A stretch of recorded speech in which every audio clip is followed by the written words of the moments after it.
I was born in 1980 in Evanston, a cozy suburb north of Chicago, where Lake Michigan's waves were our backyard soundtrack. Our house on Oak Street had a sagging porch, a red mailbox, and a giant oak tree where my sister Sarah and I carved our initials at ages 10 and 3. My parents, John and Margaret, were the glue of our world. Dad was a mechanic, his hands always stained with grease, fixing cars in our garage for neighbors who couldn't pay. He'd come home, hug us, and say, "Work hard, girls, but love harder." Mom was a nurse at Northwestern Hospital, working night shifts, her scrubs smelling of antiseptic. She'd bake us cookies at 2 a.m., humming Beatles songs. They weren't rich, but they saved every penny, Dad's pension, Mom's overtime, and $50,000 from selling a rental house in '95. By 2023, they had $150,000 saved for us. Sarah, 7 years younger, was my shadow growing up. At 5, she'd follow me to the park, begging for my swing turn. I'd give in, always the big sister. But she had a spark, always wanting more. At 10, she stole $50 from Mom's purse for candy, crying when caught. I took the blame, saying I lost it. Mom knew but let it slide. By high school, Sarah was chasing popularity, $100 jeans, $80 makeup, parties I wasn't cool enough for. I was the bookworm, studying for my teaching degree, dreaming of shaping young minds. I graduated in 2002, started teaching third graders at Lincoln Elementary, and rented a tiny apartment near Lake Michigan with my cat. Muffin. Sarah dropped out of college in 2005, calling it boring. She worked as a barista, then a boutique clerk, never lasting more than a year. Mom and Dad bailed her out constantly. $300 for rent, $500 for a business idea that was just a pyramid scheme. I stayed quiet, thinking family meant sacrifice. Sarah married at 21 to a guy named Mike, divorced by 23. Her second husband, Greg, lasted till she was 28, another mess. Mom and Dad paid $4,000 for her divorce lawyers. I never asked for a dime. Proud of my independence, teaching was my heart. My students, like little Mia, a shy 8-year-old with pigtails, made every day bright. Mia gave me a drawing once, a stick figure teacher with a heart. "That's you, Ms. Emily." I framed it. Subplot. Mia's struggles with reading reminded me of Sarah's childhood impatience. But Mia worked hard, unlike Sarah. I poured my soul into my kids, my classroom a haven of glitter and laughter. But home? That's where the cracks started showing. Sarah's entitlement grew. At 16, she crashed Dad's old Ford, blaming me for distracting her. Dad grounded her, but Mom slipped her $200 for essentials. I'd roll my eyes but let it go. Looking back, I see the pattern. Sarah took, I gave, and our parents enabled her. By 2021, when Dad got sick, those cracks became canyons. Comment. Did your parents ever favor one sibling? How did it shape you? Osti extended flashbacks. Emily recalls specific moments. Sarah stealing her $20 allowance at 12, promising to pay it back. A family picnic where Sarah threw a tantrum over a $5 toy. Emily tutoring Sarah for free while she partied. Detailed Chicago settings. Lake Michigan's windy shores, the local diner with sticky booths, their church's stained glass windows. Emily's inner thoughts on guilt for resenting Sarah, her love for her parents' simple life, Dad's toolbox, Mom's recipe book. Subplot expands. Mia's progress in class mirrors. Emily's hope, but Sarah's calls for money, $1,000 for rent, strain her patience. Family dynamics deepen with Aunt Mary's early mentions, hinting at her own betrayal story. In 2021, Dad was diagnosed with lung cancer, stage 3. I was 43 and it felt like the world tilted. Mom's heart condition, high blood pressure, weak valves, was already draining her. I moved back to our Evanston house, switching to part-time teaching to care for them. I'd wake at 6 a.m., cook Dad's favorite chili, drive him to chemo at Northwestern, and sit with Mom, reading her Agatha Christie novels. Her hands shook, but she'd smile. "You're my rock, Em." I spent $5,000 from savings on Dad's meds, $200 for inhalers, $300 for painkillers when insurance lagged. I rented Mom a hospital bed, $1,500. My savings dwindled to $7,000. Sarah? She'd visit once a week, maybe, for an hour. "Work's insane," she'd say, texting the whole time. I'd check her Instagram later. Brunches at the Drake, $100 cocktails, new $80 manicures. Mom and Dad still gave her money, $1,000 for rent, $700 for car trouble. I wanted to yell, "They're dying." But I didn't. I paid $2,000 for home care aides when I taught. Sarah never offered to help. "I'm broke," she'd whine, yet posted from a $500 spa day. Lisa, my college friend, became my lifeline. A nurse like Mom, she'd meet me at Lou Mitchell's diner, listening over pancakes. "You're doing too much," she'd say. "Sarah's using them." I'd nod, too tired to argue. Subplot. Lisa invited me to her book club, where I met Maria and Cynthia, who shared their own family dramas. Their support felt like family. Dad's chemo failed by late 2022. He passed March 15, 2023 at 68 in his sleep. I held his hand, sobbing. Mom's heart broke, literally. She lasted till September 8th, dying of a heart attack. I planned both funerals, simple services at St. Francis Church, costing me $2,500. Sarah cried at the graves, but I saw her check her phone during Dad's eulogy. It cut deep. "We're all we have," she said after Mom's funeral. I hugged her, hoping she meant it. Dad always said the $150,000 was 50-50. Fair's fair. I clung to that. Viral hook. Have you sacrificed for family who didn't care? Tell me your story. Pause. Extended scenes. Daily caregiving routines. Emily cooking at 6 a.m., cleaning Dad's oxygen tanks, reading to Mom for hours. Financial strain details, $300 for Dad's wheelchair, $400 for Mom's heart monitor. Sarah's absences grow, missing Dad's birthday, skipping hospital visits. Flashbacks. Emily recalls Dad teaching her to change a tire, Mom sewing her prom dress. Subplot. Lisa's book club becomes a weekly escape, with Maria sharing a story of her own mooching brother, mirroring Sarah. Chicago details. Evanston's quiet streets, the hospital's sterile halls, Lake Michigan's gray waves in winter. After Mom's funeral, I was numb. I'd spent $2,500 on their care and funerals, my savings nearly gone. Teaching kept me sane. My students' hugs were my light. Sarah was distant, always busy. A week later, we met Mr. Thompson, our parents' lawyer, at his Loop office. It was fancy, marble floors, leather chairs, his suit screaming money. "Let's read the will," he said. Voice smooth. He read, "To our daughters, Emily and Sarah, we leave $150,000. I smiled, expecting 50-50. Then 80% to Sarah, 20% to Emily. That's $120,000 for her, $30,000 for me. My heart stopped. Why? A note. Emily has shown instability due to a 2013 depression episode. Sarah is more responsible.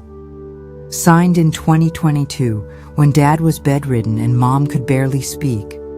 I felt sick. Depression? In 2013, after a bad breakup, I struggled for 6 months. Therapy, meds, and I was fine. Teaching, paying bills, stable for a decade. Unstable? And Sarah, responsible? She'd burned through 2 marriages and 10 jobs. "This can't be right," I said. Sarah's eyes teared.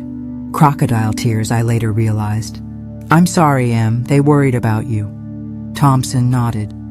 "It's legal. Updated last year." I drove home shaking. I'd given everything. $2,500, 2 years of my life. Sarah barely visited. I called her at a diner. "Did you know?" She sipped coffee, shrugged. "They hinted."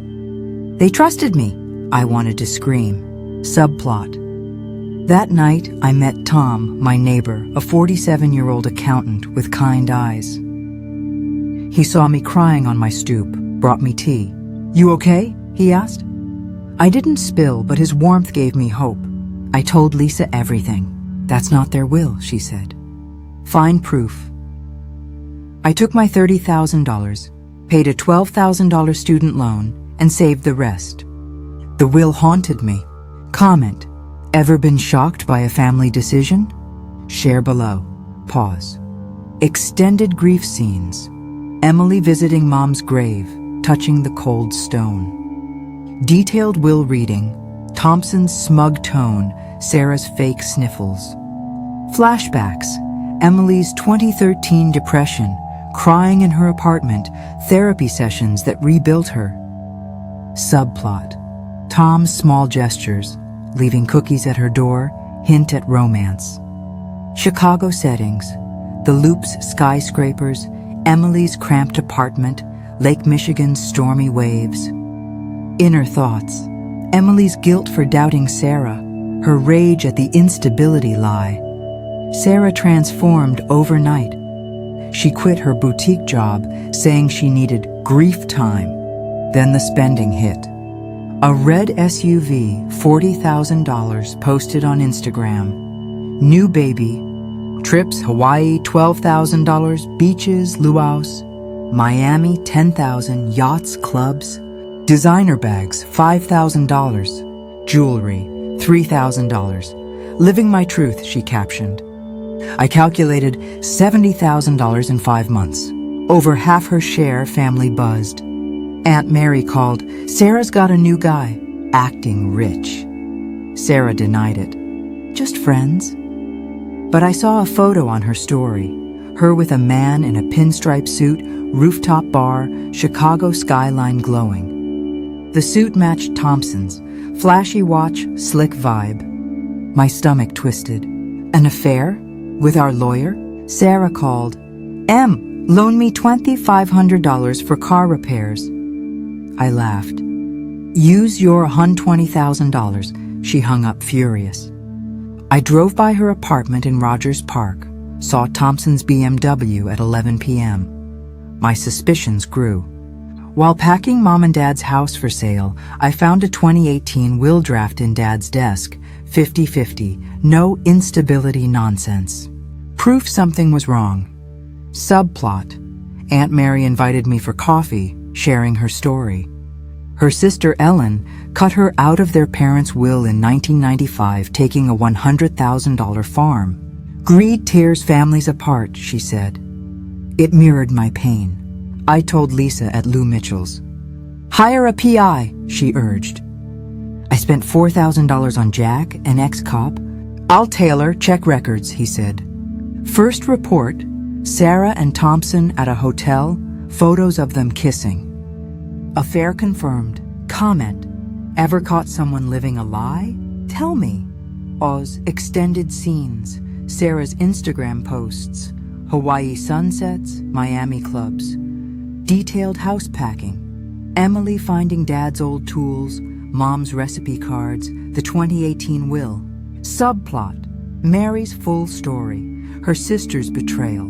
Years of estrangement. Chicago details. Rogers Park's gritty streets. Lou Mitchell's neon sign. Inner thoughts. Emily's growing anger. Her fear of confronting Sarah. Jack was a game changer. His second report. Thompson's car at Sarah's apartment 4 nights a week. A tip from his secretary, who despised him, led to leaked emails, legal, via public requests. One from Thompson. "I'll fix the will, babe." Emily won't suspect. Sarah replied, "Do it or I tell your wife." Blackmail. Another email showed Thompson teaching her to trace signatures. Forgery proof. I paid $800 for a handwriting expert. Report: Dad's signature was too steady. His cancer caused tremors.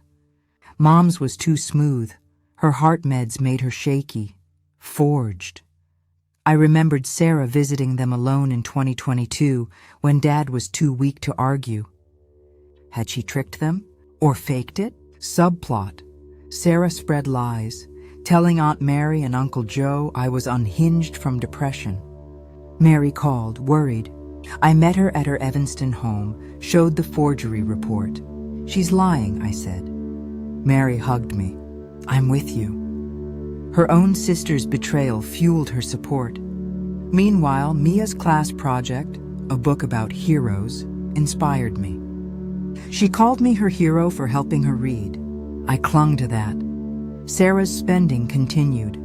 $15,000 Paris trip, $4,000 shoes, $89,000 total. My parents' legacy, gone. Jack found bank records. Sarah sent Thompson $10,000 labeled consulting. A bribe? I was ready to fight. Viral hook. Ever had a sibling lie about you? How'd you prove them wrong? Pause.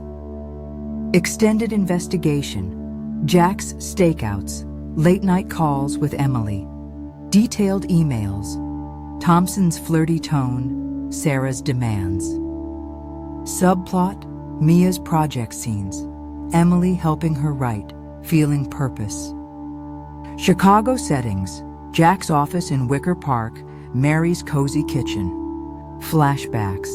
Sarah's past lies, blaming Emily for a stolen $100 at 15. Inner thoughts. Emily's resolve hardening. Her fear of losing family. I hired Ms. Rivera, a lawyer Lisa recommended. She was 40, fierce, with a no-nonsense stare. "We've got fraud, forgery, and undue influence," she said. Thompson's affair could get him disbarred.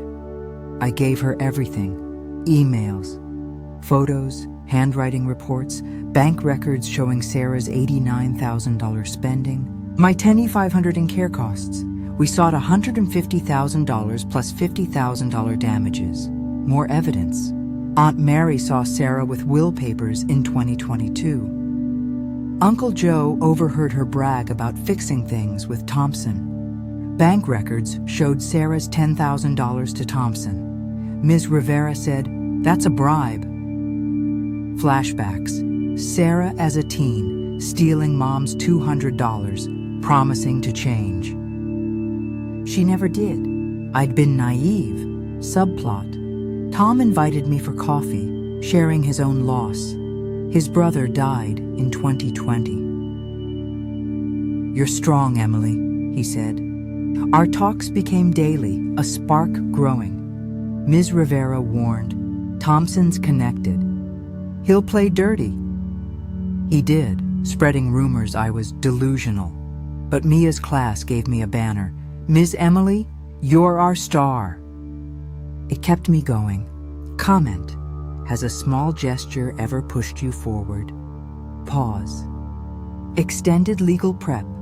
Meetings with Ms. Rivera in her loop office, poring over documents. Flashbacks. Sarah's manipulations. Faking tears to get $500 from Dad at 18. Subplot. Tom's growing role. Walks by Lake Michigan, sharing dreams. Chicago details. Rivera's cluttered office, Mia's colorful classroom. Inner thoughts. Emily's fear of court, her determination to honor her parents. Thanksgiving 2023. Aunt Mary's Evanston house smelled of turkey and pie. Family packed the dining room, cousins, uncles, kids running. Sarah arrived in a $2,000 coat, smirking. Thompson stayed away. After dessert, I stood, heart racing. "I need to talk." I held up a folder. Sarah stole my inheritance. The will was forged. I showed emails, photos of her with Thompson, handwriting reports. She had an affair with our lawyer. He faked the signatures. Gasps. Cousin Anna. That's disgusting. Sarah laughed, shaky. She's lying. She's crazy. I read an email. Fix the will or I tell your wife. Sarah's face drained. That's fake. Mary stood. I saw you with those papers, Sarah. Stop it. Uncle Joe. You cheated Emily? Sarah sobbed. You're all against me. And ran out. Family rallied. Mary hugged me. Subplot, Mary shared more. Her sister took their family farm, leaving her penniless. Fight, Emily, she said. Cliffhanger, would Sarah retaliate? Viral hook. Ever had a family blow up at a holiday? Share it. Pause. Extended confrontation. Detailed family reactions. Cousins' shock. Kids' confusion. Subplot. Mary's full backstory. Her sister's betrayal. Years of pain. Chicago settings. Mary's warm dining room. Family photos on walls. Flashbacks. Sarah's tantrums at past holidays. Inner thoughts. Emily's fear and relief at speaking out. Ms. Rivera prepped for trial, April 2024. We filed for fraud, forgery, and emotional distress. Discovery was intense. Subpoenas for Thompson's emails, Sarah's bank records. Thompson's lawyer, Mr. Grant, called me delusional, citing my 2013 depression. Lies. Twist. Thompson's wife, Ellen, contacted me. Sarah had emailed her about the affair, trying to scare him. He betrayed us both, Ellen said, ready to testify. Subplot. My students noticed my stress. Mia gave me a clay heart. For luck, Ms. Emily. The class made a "We Love You" poster. It was my armor. Thompson spread rumors to family, but Mary and Joe stood firm. Tom came over nightly, cooking pasta, listening. You're unstoppable, he said. Ms. Rivera said, Ellen's testimony will sink Thompson. Cliffhanger. Would it be enough? Comment. Ever had someone try to ruin your reputation? How'd you fight back? Pause. Extended prep.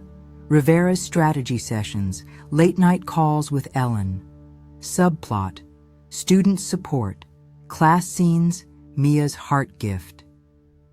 Chicago details. Courthouse looming. Tom's cozy apartment. Flashbacks. Emily's 2013 recovery. Therapy. Teaching again. Inner thoughts. Emily's fear of losing. Her hope in Ellen.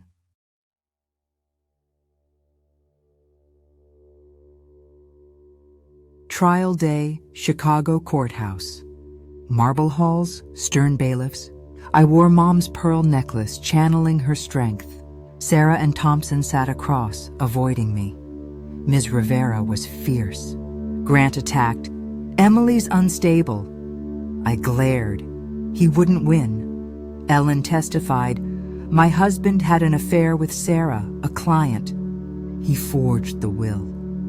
Judge Carter's eyes narrowed. Emails proved it. Thompson wrote, I'll handle it, babe. Sarah testified, crying, I wanted the money safe. Ms. Rivera, safe? You spent $89,000 on trips. Sarah admitted the forgery, voice breaking. I took the stand. I spent $10,500 caring for my parents. Sarah did nothing. She stole their legacy. Grant pushed. Your depression? I fired back. I teach 30 kids daily. I'm stable, jury nodded. Closing. Ms. Rivera said, Emily fought greed with truth. Verdict, $200,000, $150,000 inheritance, $50,000 damages. Thompson was disbarred, like Ohio cases for client affairs. Subplot. Tom held my hand in court, smiling. Cliffhanger. What would I do with the money? Comment. Ever seen justice served? Tell me. Pause. Extended trial. Detailed testimonies, jury reactions, judge's stern tone. Subplot. Tom's support. Sitting through trial, bringing coffee. Chicago settings. Courthouse's echoing halls. Emily's nervous walks by Lake Michigan. Flashbacks. Parents' pride in Emily's teaching. Inner thoughts. Emily's triumph. Her lingering grief. I donated $100,000 to mental health charities for depression support since Sarah used mine against me. With $100,000, I bought a Lake Michigan condo, started painting classes, and planned an Italy trip, my dream. I blocked Sarah, no contact. She moved to a cheap apartment, waitressing. Family shunned her. Subplot. Lisa, Maria, and Cynthia became my family. We started a book club, laughing over wine. Mary visited, sharing Mom's old recipes. Mia's class threw a party when I told them I won my fight. Tom and I grew closer, planning a future. I learned family is loyalty, not blood. Thanks for this epic journey. Like, subscribe, donate for more stories. Comment, would you forgive a sibling? Where'd you hear this? I'm Emily, 46, free at last. Pause, fade out. Extended resolution. Condo move-in. Painting classes with vivid colors. Subplot. Tom's proposal to travel together. Mary's recipe nights. Chicago details. Lake Michigan's sunrise. Emily's new home. Reflections. Loyalty lessons. Healing from betrayal. Viral hooks. Multiple comment prompts for shares.